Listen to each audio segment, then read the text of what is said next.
Kenya is bleeding, not from war, but from betrayal. A betrayal so deep that the very people we trusted to lead us have turned into our worst enemies. They stand before us in crisp suits, their speeches laced with promises, their smiles rehearsed. But behind those smiles lurks the truth, corruption, impunity, and the ruthless exploitation of an entire nation. And now, the time has come for justice. Today, we expose the individuals who have looted, oppressed, and destroyed Kenya's future. If these people are not held accountable, Kenya may not survive. Part 1: Kenya's rotten leadership. For decades, Kenya has been ruled by leaders who put their own interests above the people. They control the police, the courts, and even the economy. The result: widespread poverty, rising unemployment, and a government that operates more like a criminal cartel than a democracy. At the top of this list is none other than President William Ruto. Once accused of crimes against humanity by the International Criminal Court, Ruto has built his career on controversy. Allegations of corruption, human rights abuses, and political assassinations follow him like a shadow. He portrays himself as the savior of the people, yet his government has only tightened its grip on power while ordinary Kenyans struggle to survive. Certain actors have taken center stage, not for their commendable performances, but for their roles in a tragicomedy of corruption, incompetence, and betrayal. It is said that when the elephants fight, it is the grass that suffers, and indeed, the Kenyan populace has been trampled underfoot by the very leaders sworn to protect and serve them. First among these is President William Ruto, whose political journey is marred by allegations as dark as a moonless night. The International Criminal Court once pointed its accusatory finger at him, alleging his orchestration of crimes against humanity during the 2007 to 2008 post-election violence. Though the charges were eventually vacated, the shadows of those dark days linger, whispering tales of unforgotten atrocities. Deputy President Kithure Kindiki, who assumed office on November 1, 2024 following the impeachment of Rigathi Gachagua, has been implicated in various controversies during his political career. His tenure as Cabinet Secretary for Interior and National Administration was marked by allegations of heavy-handedness and suppression of dissent, raising concerns about his commitment to democratic principles. Musalia Mudavadi, the PCS and CS for Foreign Affairs, has faced criticism for his close association with individuals accused of corruption. His political maneuvers have often been viewed as self-serving, prioritizing personal ambitions over the welfare of the nation. Inspector General Douglas Kanja, who assumed office in July 2024 following the resignation of Japhet Koome, has been criticized for perpetuating a culture of impunity within the police force. Under his leadership, reports of extrajudicial killings and enforced disappearances have continued unabated, suggesting a deep-seated rot within the institution. Gilbert Masengeli, the Deputy Inspector General of the Administration Police Service, has been implicated in numerous scandals. Allegations of corruption and misuse of power have followed him like a persistent shadow, suggesting that his commitment to the rule of law is, at best, questionable. Amin Mohammed, the Director of Criminal Investigations, has been accused of turning a blind eye to high-profile crimes. His selective pursuit of justice has led to a public perception that the Directorate of Criminal Investigations is more interested in settling political scores than serving the cause of justice. Nordin Haji, the Director General of the National Intelligence Service since June 2023, has presided over an agency that seems more adept at surveilling political opponents than thwarting threats to national security. The NIS's failure to prevent acts of terrorism and its involvement in domestic political machinations have tarnished its reputation. Moses Wetangula, the Speaker of the National Assembly, has been a perennial figure in corruption scandals. His name has appeared in reports ranging from the Chicken Gate scandal to dubious gold deals,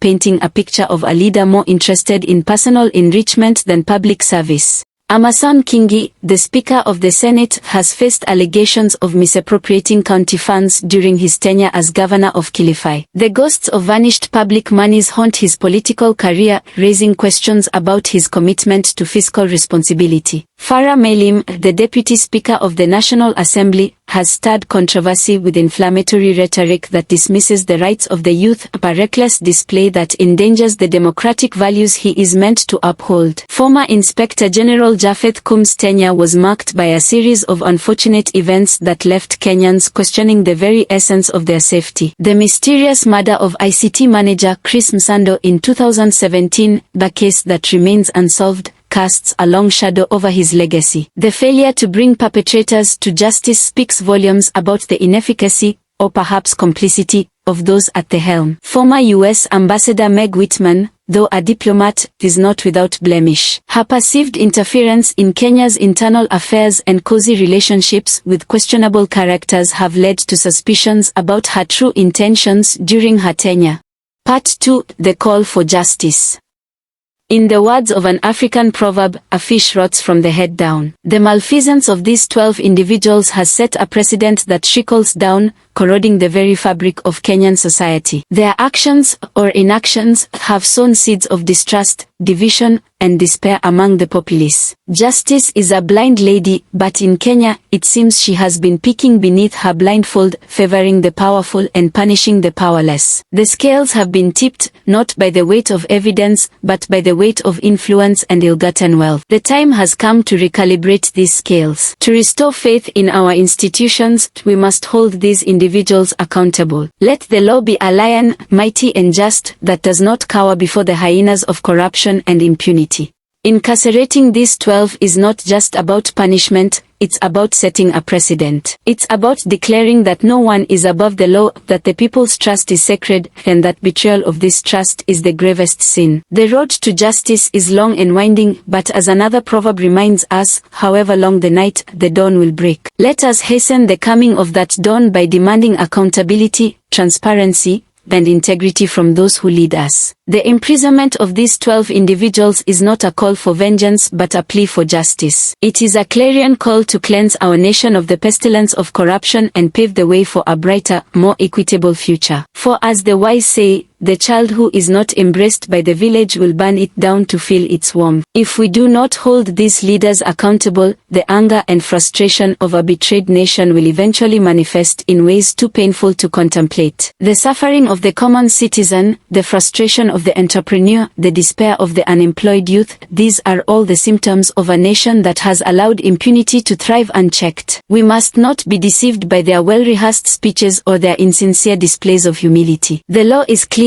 Those who misuse public office, steal from the people, or preside over murder and oppression must face the full weight of justice. The Kenya we dream of, one that is just, free, and prosperous, cannot exist if these 12 are allowed to continue operating with impunity. Let the courts be reminded that justice is like a train that is nearly never late, but only for those who can afford the ticket. This time, the ticket must not be bought by power or influence. The people demand a fair process, an open trial, and an honest verdict. To the judiciary, prove to Kenyans that the law is not just a tool for the powerful to crush the weak. Prove that it can hold the powerful accountable. Let these 12 be made to answer for their actions. To the people, let us not be bystanders in our own suffering. Let us demand justice, let us organize, let us vote wisely, let us refuse to be pawns in their games. As another proverb warns, a snake that is not killed will only grow bigger. If we do not act now, they will only become bolder in their theft, in their violence, and in their destruction of our future. For far too long, these 12 individuals have used their positions to enrich themselves while impoverishing an entire nation. It is time to reclaim Kenya. It is time to fight for a government that serves its people, not one that exploits them. Let their names be etched in history, not as leaders, but as symbols of the worst era of betrayal and misrule. Let them stand trial. Let justice be served. And to those who think they are untouchable, remember, even the tallest tree will fall when the axe is sharp. The people are sharpening their axes. What do you think? Should these leaders be prosecuted for their crimes? Drop your thoughts in the comments. If you believe in justice, hit that like button, subscribe, and share this video so more Kenyans can wake up to the truth. The fight for our country starts with awareness. Let's make sure their corruption doesn't go unnoticed.